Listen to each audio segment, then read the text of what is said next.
Have you ever worked so hard to surprise someone you love, only to realize that your generosity was seen as weakness? I am Adriana, and at 28, I thought I had finally made it. As a software engineer in Silicon Valley, I had saved enough money to buy my parents the BMW X7 my mom had always dreamed of and pay off their mortgage completely. I was so excited to see their faces light up with joy and pride. But something felt off from the very beginning, and what happened at my mom's retirement party changed everything forever. Before I share this story with you, let me know where you are watching from in the comments below. Please hit that like button and subscribe to my channel. I really need your support to keep sharing these raw, honest stories that I hope can help others avoid the mistakes I made. Now let me take you back to a decision that I once thought was the best thing I had ever done for my family. Growing up in a small town in Ohio, I knew what financial struggle looked like. My dad Frank worked as a mechanic at the local auto shop, coming home every evening with grease under his fingernails and exhaustion in his eyes. My mom Martha was an accountant for a tiny family business, managing books for barely above minimum wage. We were not poor, but we were not comfortable either. Every month was a careful calculation of bills versus income, and luxuries were rare exceptions rather than expectations. I watched my parents sacrifice for years. They drove the same beat-up Honda Civic for over a decade, patching it up whenever something broke, because buying a new car was simply not an option. I remember my mom stopping in front of a BMW dealership once when I was 15, just staring at a sleek black X7 in the window. She did not say anything, but I saw the longing in her eyes before she quickly looked away and hurried me along. That image stayed with me through high school, through my full scholarship to MIT, and through every late night I spent studying computer science. I promised myself that one day I would be successful enough to give my parents everything they had sacrificed for me. I wanted to be their hero, their proof that all those years of struggle had been worth something. After graduating, I landed a position at a major tech company in California. The salary was more money than my family had ever seen. For 3 years, I lived below my means, saving aggressively while my colleagues spent their paychecks on expensive apartments and weekend trips. I had a goal, and nothing was going to distract me from it. By my 3rd anniversary at the company, I had managed to save $150,000. It was time. I contacted the BMW dealership my mom had admired all those years ago, and I bought that exact Model X7 in midnight black. Then I called their mortgage company and paid off the remaining $68,000 they owed on their house. The entire transaction felt surreal, like I was living in a movie where the struggling kid finally makes good. I planned everything perfectly. I told my parents I was coming home for a surprise visit, booked my flight to Ohio, and arranged for the car to be delivered the morning I arrived. I could barely contain my excitement during the entire flight. This was going to be the moment that made everything worth it. The morning arrived and I could hardly sleep. I kept imagining my mom's face when she saw that beautiful BMW sitting in their driveway. I pictured my dad's proud smile when I told him he would never have to worry about house payments again. These were the moments I had worked so hard for the payoff for all those years of watching them struggle. I met the delivery driver at 7 in the morning, 2 blocks away from my parents' house. The BMW X7 looked even more stunning than I remembered from the dealership. The midnight black paint job gleamed in the early Ohio sunlight, and the chrome details caught the light perfectly. This was not just a car. It was a symbol of everything my family had achieved through hard work and sacrifice. I drove the car slowly down their street, my heart pounding with anticipation. When I pulled into their driveway, I saw the living room curtains move slightly. They had noticed something was different. I parked the BMW right next to their old Honda Civic, and the contrast was almost comical. It looked like a luxury liner docked next to a fishing boat. My parents came out of the house together, both wearing their bathrobes and looking confused. I stepped out of the driver's seat with the biggest smile I had ever worn and dangled the keys in front of them. "Surprise!" I announced, barely able to contain my excitement.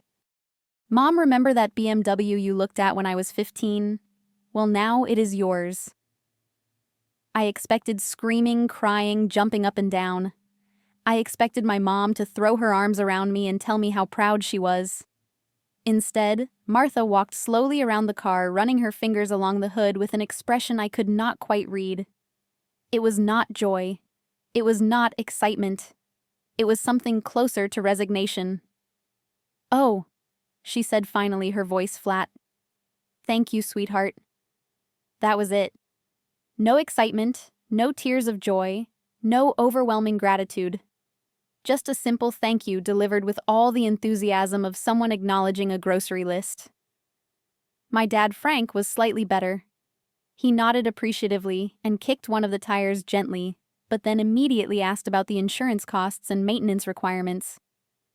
I stood there holding the keys, feeling my excitement deflate like a punctured balloon. This was not how I had imagined this moment for the past 3 years. Where was the celebration? Where was the recognition of what this represented? But I had more news to share. I pulled out the paperwork from the mortgage company and handed it to my dad. "There is something else," I said, trying to recapture some of my earlier enthusiasm. "I paid off the house. You own it free and clear now." Frank looked at the papers for a long moment, then handed them to Martha. She glanced at them briefly and nodded.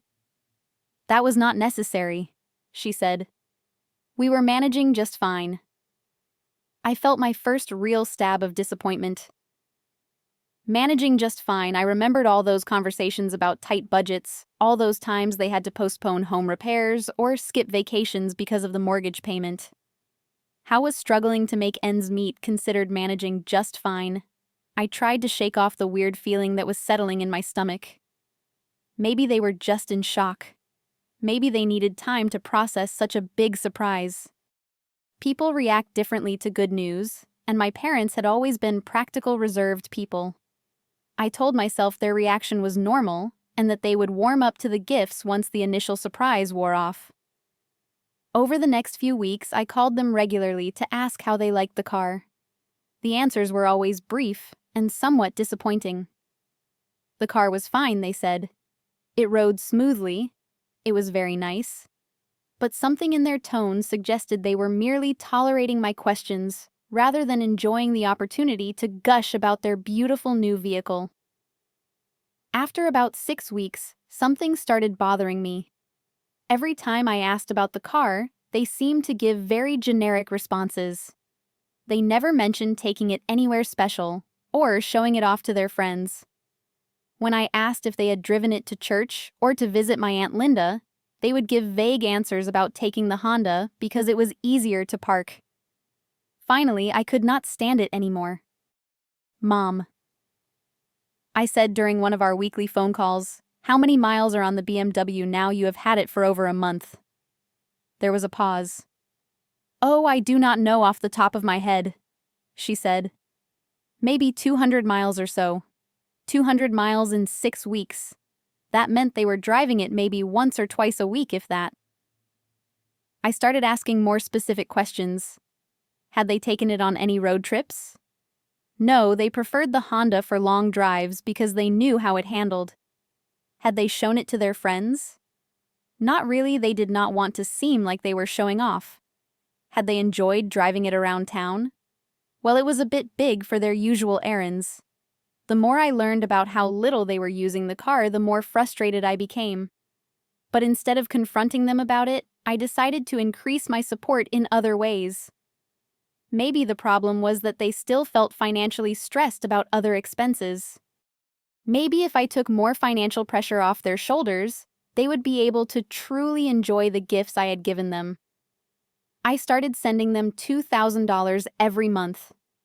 At first, I called it a contribution to their household expenses, but really, it was enough to cover almost everything they needed.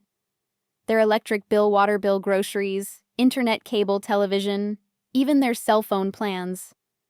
I wanted them to feel completely secure and comfortable. I also researched and purchased premium healthcare plans for both of them. The plans I chose were far better than what they had through my dad's work, with lower deductibles and better coverage for preventive care. I figured that at their age, good healthcare was more important than anything else I could give them. For a few months, this arrangement seemed to work well. My parents stopped mentioning any financial concerns during our phone calls. They seemed more relaxed when we talked, and I felt good about being able to provide for them the way they had provided for me growing up. But gradually, I started noticing changes in our relationship that made me uncomfortable. Our phone conversations became shorter and more focused on logistics. My mom would call to ask when the next payment was coming if it was a few days late. My dad started mentioning expenses that the $2,000 did not cover, like car repairs for the Honda or new appliances for the house.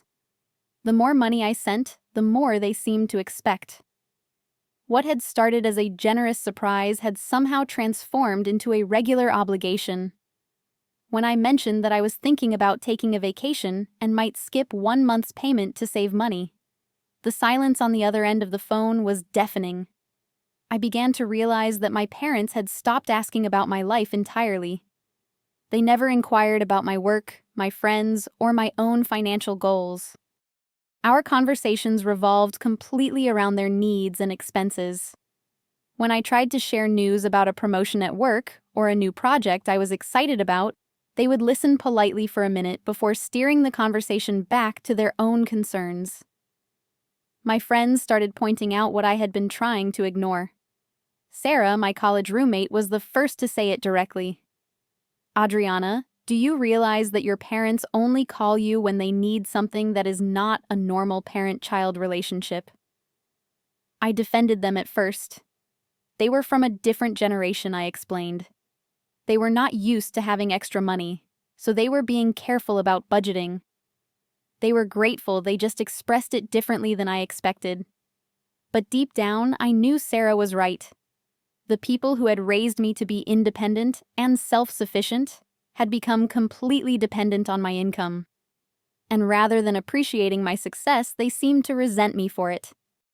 I caught hints of this resentment in small comments they made about my life in California, about how expensive things were, about how different I had become since moving away.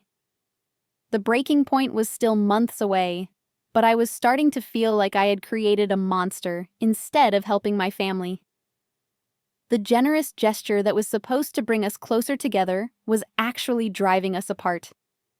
My parents had become strangers who happened to share my DNA and my bank account. I found myself dreading our weekly phone calls instead of looking forward to them. Every conversation felt like a business meeting rather than a family check-in. They would update me on their expenses, I would confirm that money was coming, and we would say goodbye. There was no warmth, no real connection, no interest in my life as anything other than a source of income. Everything came to a head when my mom announced she was retiring after 35 years at the accounting firm. She had been talking about retirement for years, but the financial security I provided had finally made it possible. I should have felt proud that I had enabled this major milestone in her life, but instead I felt a growing sense of unease about how our family dynamic had changed. When she told me about the retirement, I immediately volunteered to organize and pay for her retirement party. This felt like an opportunity to restore some of the warmth and celebration that had been missing from our relationship. I wanted to honor her decades of hard work and show everyone in our community how much I appreciated everything she had done for our family. I went all out planning the party. I booked the nicest restaurant in their small town, a place called the Heritage Inn, that usually hosted wedding receptions and anniversary parties. The venue alone cost $2,000 for the evening, but I wanted my mom to feel special and celebrated. I hired a catering company from the nearby city to provide a full dinner menu, including my mom's favorite dishes and an elaborate dessert table. I arranged for floral centerpieces, professional photography, and even a small string quartet to provide background music during dinner. The total cost was approaching $8,000, but this felt like the kind of once-in-a-lifetime celebration that justified the expense.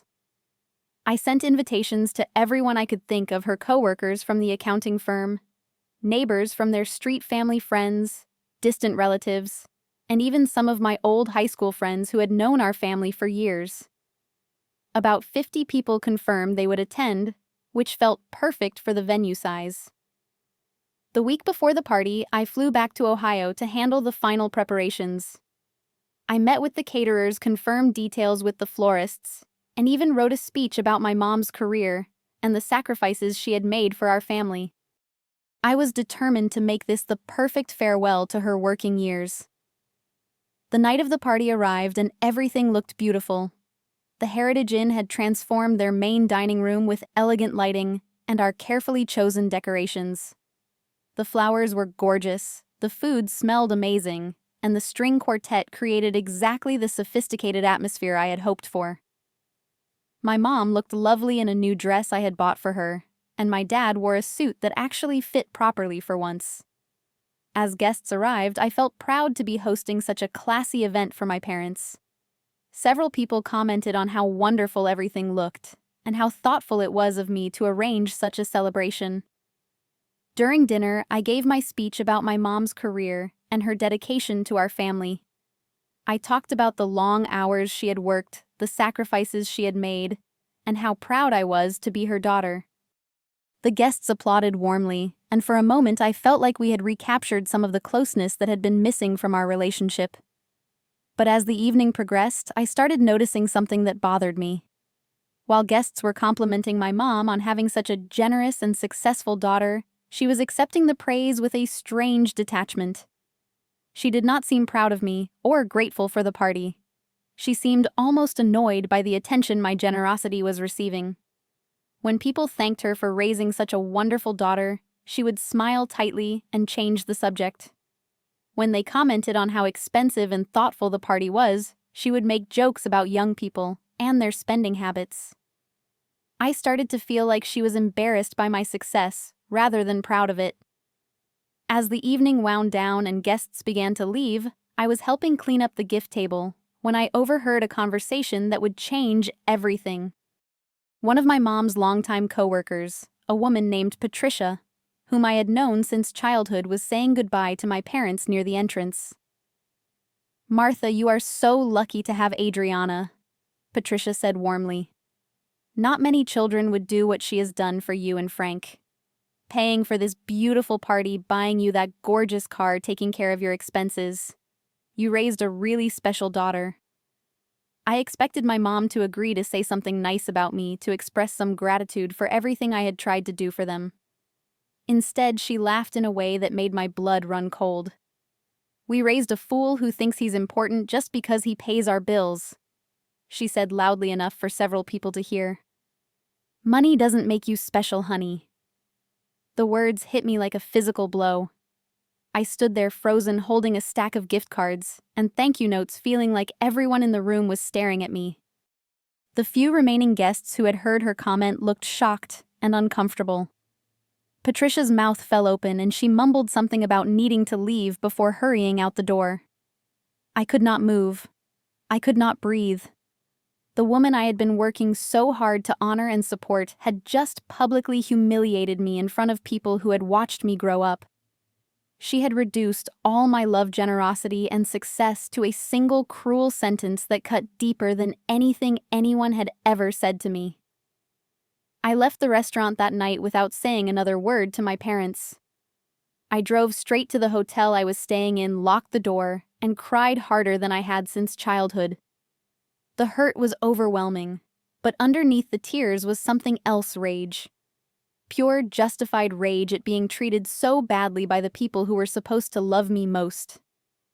I spent the entire night awake replaying my mom's words and thinking about everything that had led to that moment. The ungrateful response to the BMW. The expectation that I would continue sending money every month. The way they had stopped caring about my life except as a source of income. The complete lack of appreciation for any of the sacrifices I had made to help them. By morning, I had made a decision that felt both terrifying and liberating. I was done. I was completely, permanently done being their personal ATM machine. I drove to the bank as soon as it opened and canceled every automatic transfer I had set up for my parents. The monthly $2,000 payment, the insurance premiums, the utility bill payments, everything. I called the credit card company and canceled the supplementary cards I had given them for emergencies. I contacted their healthcare provider and canceled the premium plans I had been paying for. Within 2 hours, I had cut off every financial connection between my bank account and their lives. They would have to return to managing their own expenses, just like millions of other retirees across the country. If they were managing just fine before my help, as my mom had claimed, then they would manage just fine without it. I did not call them to explain what I was doing. I did not send a text message or an email. I simply removed myself from their financial equation and waited to see how long it would take them to notice. It did not take long. The first call came that afternoon, just as I was boarding my flight back to California. I let it go to voicemail. Then another call an hour later. Then another. By the time I landed in San Francisco, I had 15 missed calls from my parents' home phone and my dad's cell phone. The voicemails started out confused and slightly annoyed. Adriana, the bank, called and said there was a problem with the transfer. Call us back. But as the day progressed and I continued to ignore their calls, the messages became more desperate and angry. Day 2 brought 35 more missed calls. The voicemails ranged from my dad trying to sound calm and reasonable to my mom screaming about ungrateful children and family obligations. They demanded explanations, threatened to drive to California to confront me, and accused me of abandoning them in their time of need. By day 3, I had received 55 additional calls, bringing the total to 105 missed calls in 72 hours. The voicemails had evolved from anger to panic to desperate pleading. My dad left messages about how they could not afford their bills without my help. My mom left tearful voicemails about how sorry she was and how she had not meant what she said at the party. But I did not call them back.